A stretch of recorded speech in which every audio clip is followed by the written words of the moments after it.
The evening sky was painted with soft orange light as Anna walked down the busy street, holding her small purse tightly. She wore her only clean dress, a plain blue one with tiny wrinkles she had tried hard to iron out that morning. The sound of cars, laughter, and clinking glasses filled the air. Everyone around her seemed to belong to another world, a richer world. Her heart beat fast. She looked up at the tall glass building in front of her. The golden letters on the door said, Le Crystal Restaurant. The place looked expensive, too expensive for someone like her. Anna took a deep breath. Just one dinner, she whispered to herself. Then I can go home. Her best friend Lily had forced her to come. Lily had signed her up for a blind date through an online app. You never know, Lily had said, laughing. Maybe your luck will change. But Anna didn't believe in luck. She only believed in hard work, and even that didn't always pay off. When she entered the restaurant, her shoes clicked softly on the marble floor. The air smelled like perfume and roasted meat. Everyone inside was dressed in shiny clothes and sparkling jewelry. A waiter looked at her from head to toe, his polite smile fading a little. Anna smiled back shyly, pretending not to notice. Reservation 4.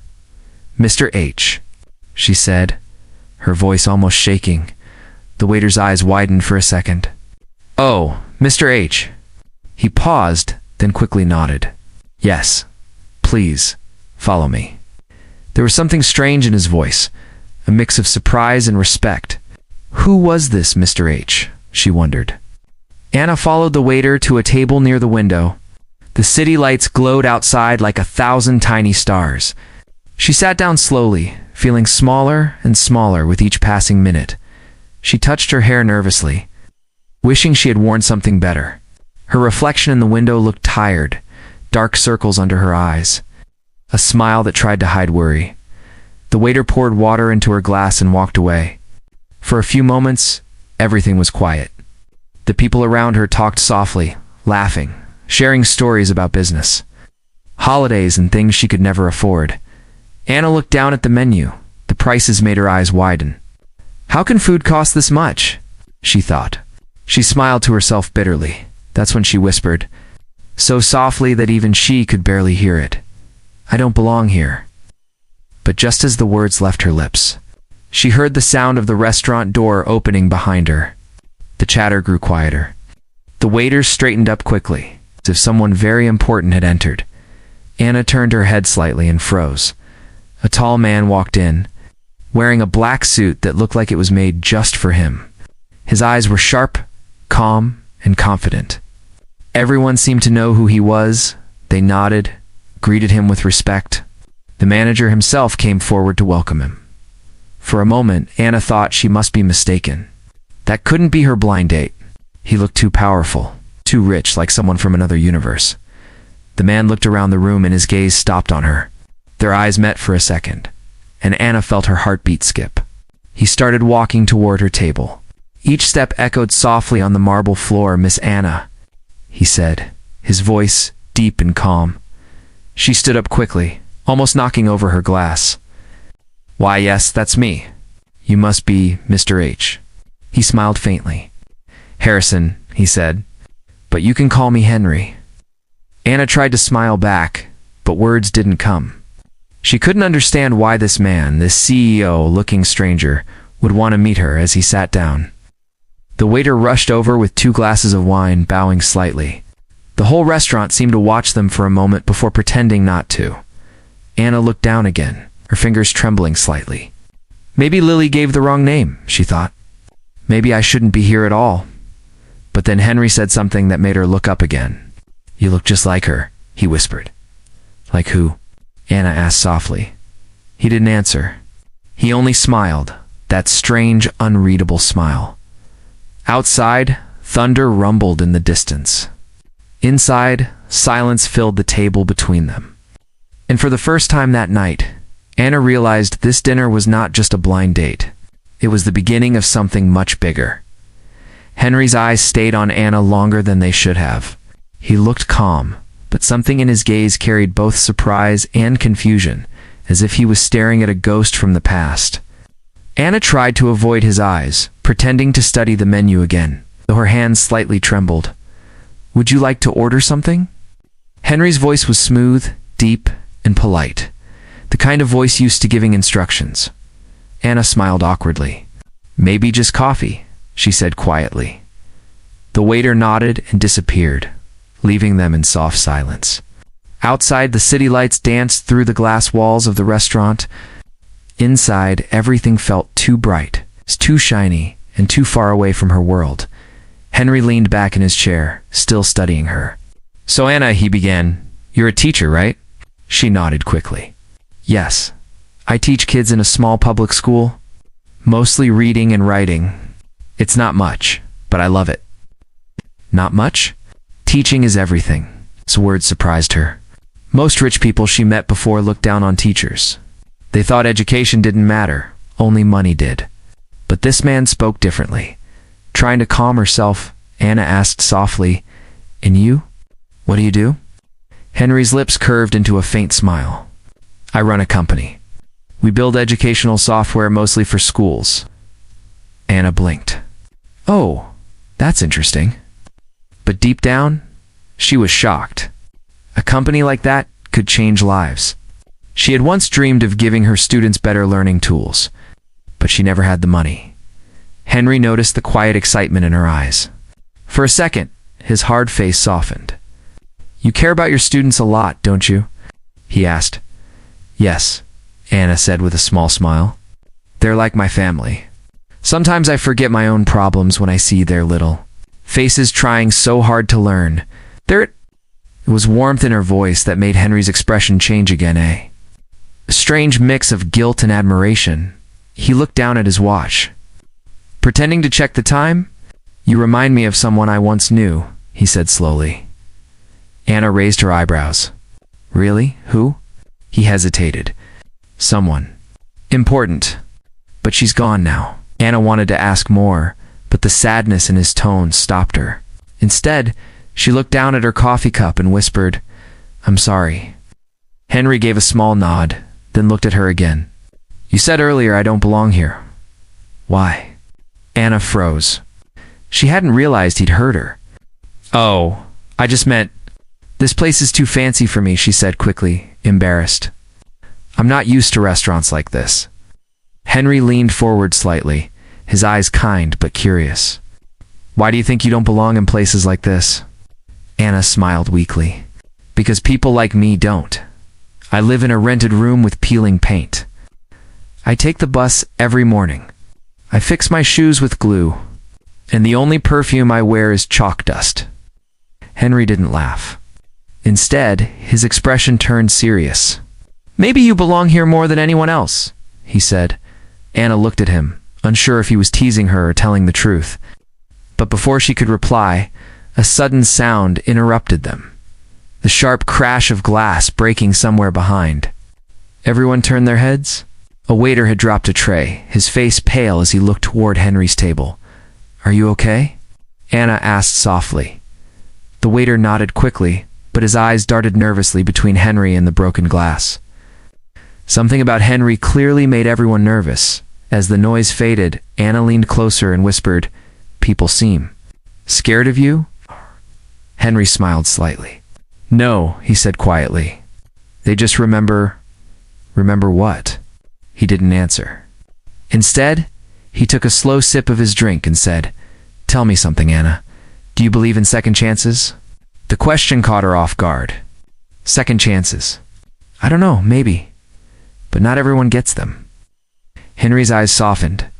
Maybe some people do. Maybe that's why we're here tonight. Anna didn't understand what he meant, but her heart beat faster.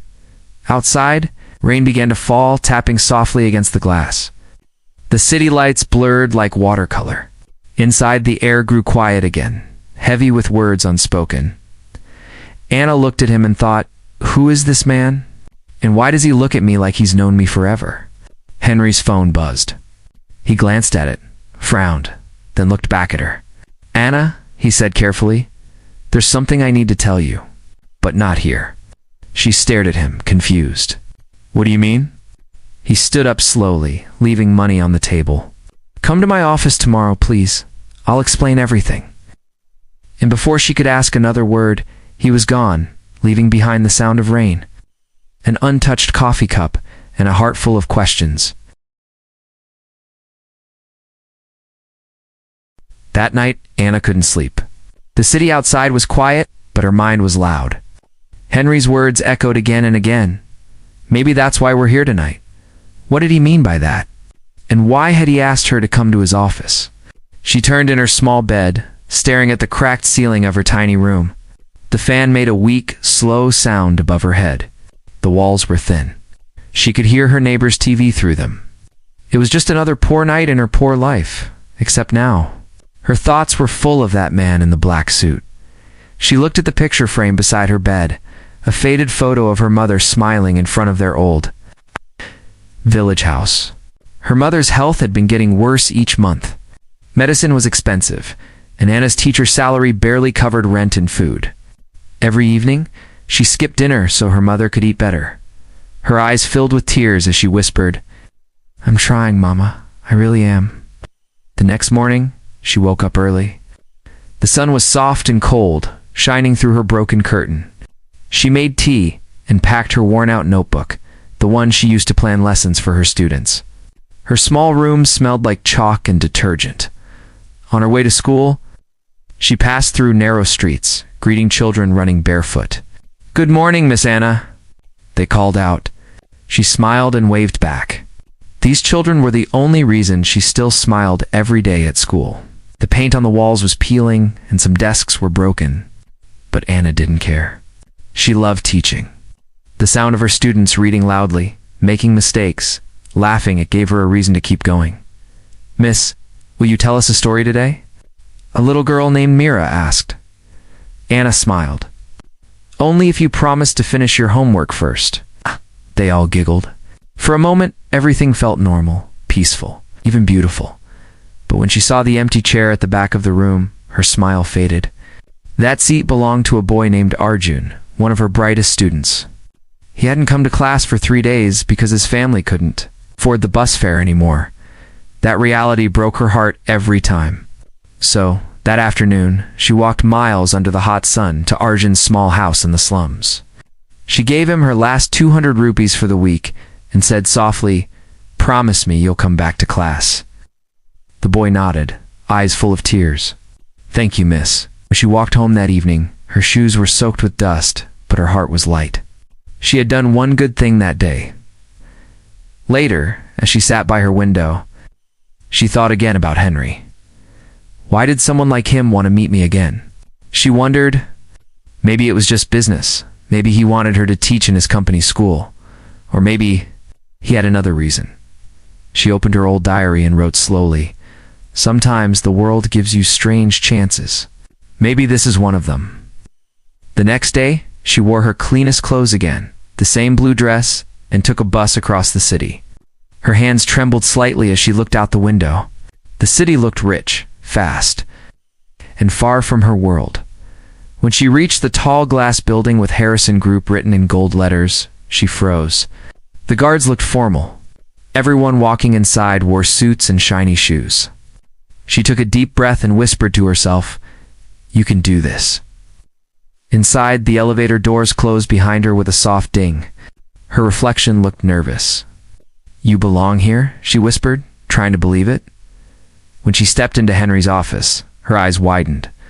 The room was filled with glass, light, and silence. Behind the desk, Henry stood, looking out the window, hands in his pockets. He turned slowly when he heard her footsteps.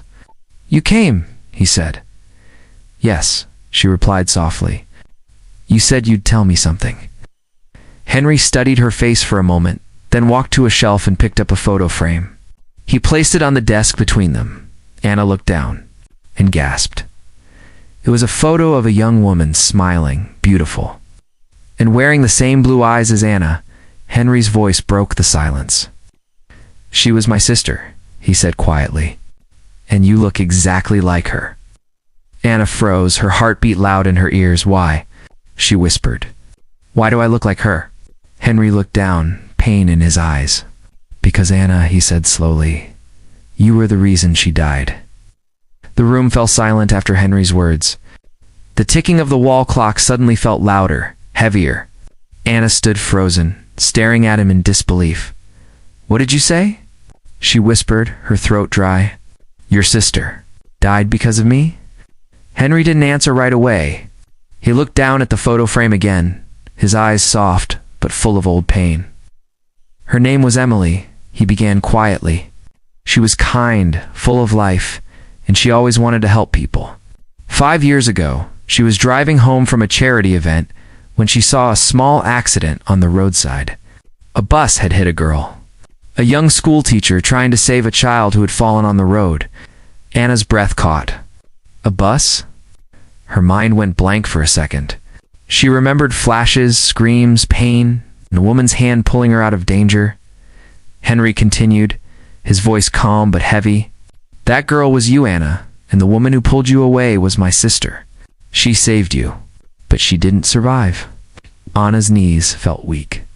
She took a step back, her hand on her mouth. "No, it can't be. I never knew who she was. I tried to find her after the accident, but they told me she didn't make it. I was too poor to even go to the hospital again." Henry's eyes softened. "I know. I tried to find you too, years later, but your name was missing from the report. Until last week, when I saw your profile in the charity school database." Anna sat down slowly, tears filling her eyes. "So that's why you looked at me like that? You thought I was her?" He nodded. "You look so much like Emily that for a moment I thought she had come back." The air in the office was thick with emotion. Outside, the city carried on, unaware of the storm happening inside that quiet glass room. After a long silence, Henry spoke again. "Emily had a dream. She wanted to build schools for poor children to give them chances she never had. After she died, I made that dream mine. I started the Harrison Foundation. Every school we built was in her name." Anna wiped her tears slowly. "That's beautiful," she said softly. "She was a good person." Henry nodded. "She was, and she believed that one act of kindness could change everything. That's why. When I found out who you were, I didn't know what to feel. Anger, sadness, or maybe fate." Anna looked at him, her voice shaking. "If she hadn't saved me, maybe she would still be alive. I've carried that guilt for years." Henry walked closer, his tone gentle. "You shouldn't. She made her choice. Saving lives, that was who she was. She saw something worth saving in you, Anna." His words broke her completely. Tears rolled down her cheeks. "I wish I could thank her." Henry gave a faint, sad smile. "Maybe you still can." He walked to his desk and took out a folder. "This," he said, handing it to her. "It's Emily's last project, a school she planned to open in the village your mother lives in. It was never finished." Anna looked at the papers, building plans, sketches, children's names. Her vision blurred with tears. "In my village?" she whispered. "Yes," Henry said. "I want you to lead it. I want you to finish what she started." She looked up, shocked. "Me? But I can't." You're not just anything," he interrupted softly. "You're the reason her dream still matters. You can give it life." For a moment, Anna couldn't speak. She looked at the photo of Emily again, that warm smile, those kind eyes. Then she nodded slowly. "I'll do it," she said. "I'll build her school." Henry smiled for the first time that day, a real human smile. "Then maybe we both can find peace." As she turned to leave, Henry called her name again. "Anna," he said quietly, "there's something else. Emily left something behind for you." She turned around, confused. "For me?" Henry walked to a drawer and pulled out a small silver locket. Inside was a faded photo, a young Emily holding a little girl with the same blue eyes. "It's you," he said softly. "She met you long before that night. You just don't remember." Anna's tears fell again, but this time they carried both sorrow and wonder. Fate had tied their lives long before either of them knew it. The silver locket lay in Anna's trembling hands. Its metal felt cold, but the memories hidden inside were warm, too warm.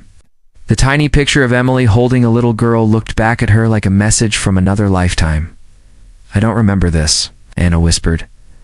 Henry's voice softened. "You were only 6. My sister met you at a village fair. She used to visit poor schools to donate books. You were one of the children she talked to that day. She told me later she met a little girl with the brightest eyes who said she wanted to become a teacher." Anna's heart ached. "That was me." "Yes," Henry said. "Emily remembered you. Maybe that's why she didn't hesitate that night. She already knew your face." Silence filled the room again, but this time it wasn't heavy. It was full of realization. Fate had been weaving their stories together long before either of them understood. Anna looked down at the papers again. The school plan, the blueprints, the logo that said the Emily Harrison Learning Center. "Why me?" she asked softly. "There must be someone else more capable." Henry shook his head. "Capability isn't everything. Emily believed in heart, and you have that. You've been teaching children with no resources, no support, and still smiling through it all. That's strength. That's what Emily admired most." Yana didn't know what to say. She wanted to thank him, but her chest was tight with guilt. "I've lived all these years thinking I didn't deserve anything good," she said quietly. "Now you're offering me something so big. I don't even know if I can accept it." Henry walked closer, his expression gentle. "Then don't accept it for yourself. Accept it for her." Those words struck deep. For the first time in years, Anna didn't feel like a victim of life. She felt like someone chosen for a purpose. She looked up at him with teary eyes. "You really believe I can do this?" Henry nodded. "I wouldn't ask if I didn't." Anna took a long breath. "All right," she said finally. "I'll do it. I'll build the school. For Emily? For the kids?" A small smile appeared on Henry's face, a mix of relief and something softer, something almost like admiration. "Then we start tomorrow," he said. "I'll arrange the documents and the funds." As Anna turned to leave, she hesitated at the door. "Henry," she said, "thank you. I know this can't be easy for you." He looked down. "It's not," he admitted. "Every time I see you, I see her. But maybe that's not a bad thing. Maybe it's a reminder that her kindness didn't die." Anna smiled faintly. "And maybe it's a second chance for both of us." That night, Anna walked home under the city lights. The streets looked different now, not cruel, but alive. She felt lighter, as if some invisible weight had finally lifted from her shoulders. At home, she opened the locket again. The little girl in the photo looked innocent and hopeful. "You're not lost anymore," Anna whispered to her younger self. The next morning, she visited her mother in the village. Her mother's weak smile turned into surprise when Anna showed her the school plans. "Emily's brother wants me to finish her dream, Mama," she said with quiet pride. Her mother held her hand. "See, my child, God never forgets those who help others. Maybe it just took time to find you." Anna hugged her mother tightly. "I think Emily found me again through him." When she returned to the city, Henry was waiting at the construction site. Workers were measuring the land, drawing chalk lines, setting up equipment. Anna looked at the open field, the same ground where she used to play as a child. "It's perfect," she said softly. Henry stood beside her, hands in his pockets. "Emily would have loved this view," he murmured. Anna nodded. "I think she's watching us." He looked at her and said quietly, "Then let's make her proud." The wind blew softly through the half-built walls, carrying dust and dreams together. For the first time in her life, Anna didn't whisper, "I don't belong here." Instead, she whispered, "This is where I was meant to be."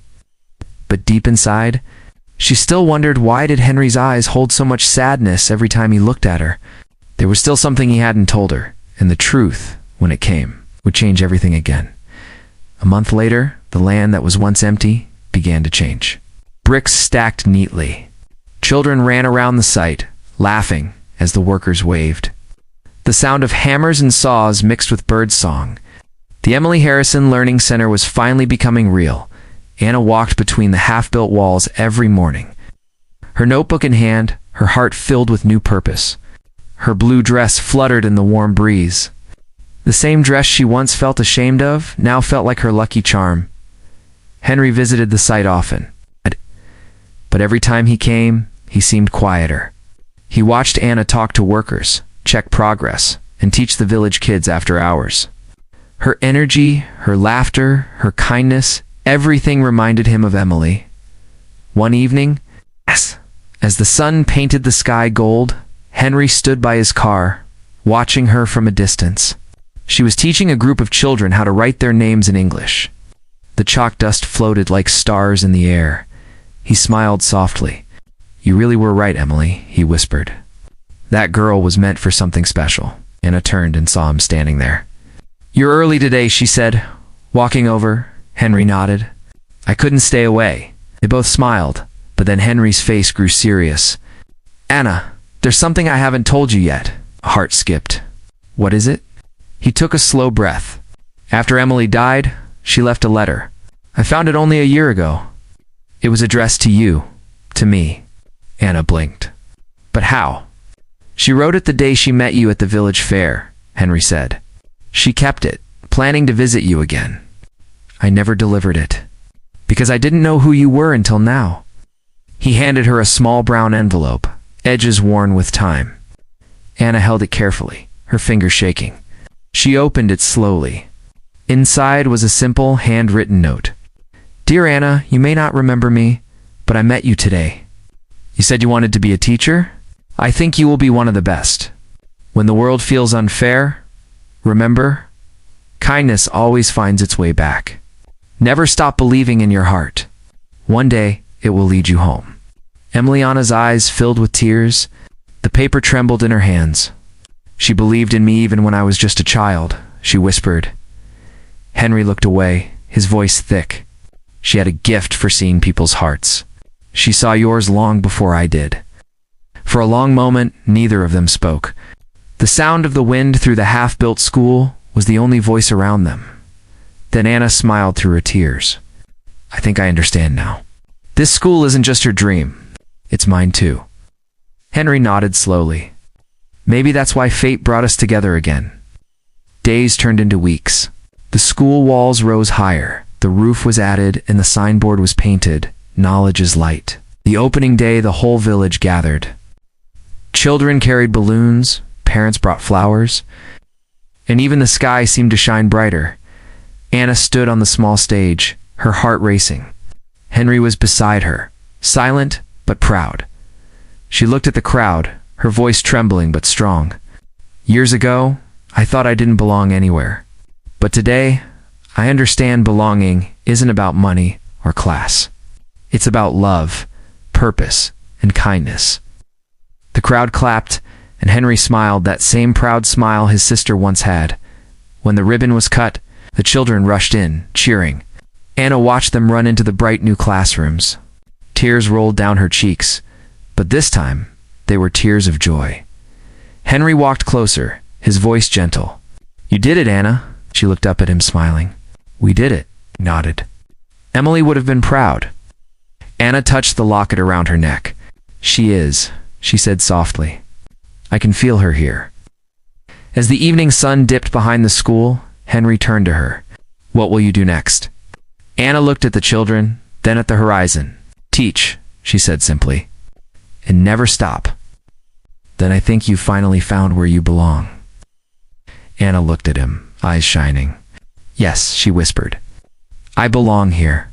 The wind carried her words across the field, gentle, steady, and full of peace. And somewhere beyond the sunset, perhaps in another world, Emily smiled too.